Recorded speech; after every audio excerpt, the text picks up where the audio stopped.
natin lahat ang bigat ng pagtaas ng presyo, lalo na ng pagkain. Ngunit meron pa tayong magagawa bilang mamamayan at isang komunidad. At lalong merong kailangan gawin ang pamahalaan.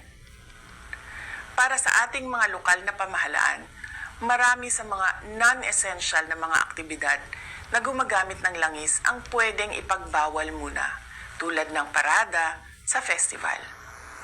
Bumuo ng komite para bantayan ang presyo ng bigas, mantika, pamasahe at iba pang pangunahing bilihin na apektado ng langis at bigyan ng maagang abiso ang mga mamimili at negosyante sa pagtaas ng presyo. Magbahagi ng impormasyon sa pagbabago ng presyo at turuan ang pamilya ng praktikal na hakbang sa pagtitipid, tulad ng pagbawas ng paggamit ng sasakyan at kuryente. Palakasin ang suporta sa lokal na magsasaka at maliliit na supplier upang mabawasan umasa sa imported na produkto para makapagbigay ito ng buffer sa biglaang pagtaas ng presyo.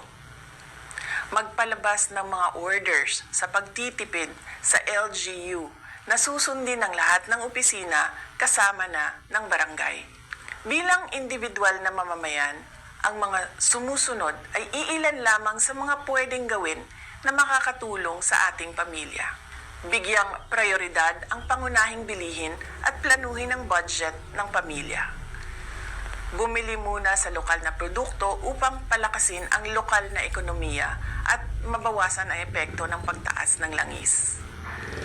Bawasan ang hindi kailangang paggamit ng enerhiya tulad ng pag-carpooling, bisikleta at pwedeng ayusin ang schedule ng lakad upang mabawasan ang madalas na pagbiyahe. Ngunit ang responsibilidad na protektahan ang mga mamimili ay higit pa sa ating mga tao o komunidad. Sa mga ahensya ng gobyerno na may tungkulin dito, kumilos na kayo. Kailangan bantayan ang presyo ng langis at epekto nito sa pangunahing bilihin at transportasyon. Magbigay ng maagang babala at magbigay ng paliwanag para sa mga mamamayan. Ipatupad ang mahigpit na hakbang laban sa hoarding at labis na taas presyo.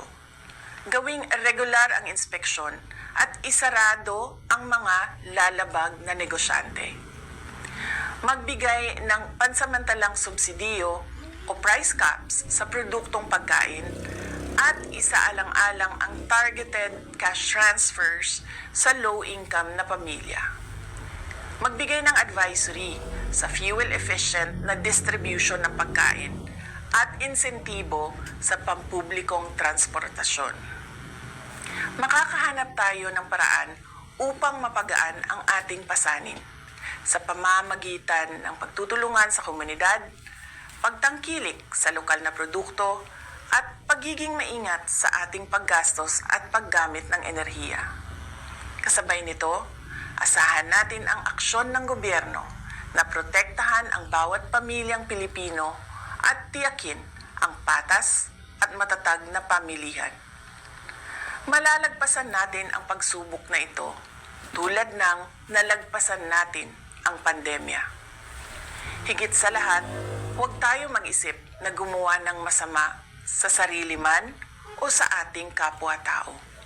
Mamuhay tayo ng marangal at may dignidad kahit tayo ay dumadaan sa kahirapan. Syukran.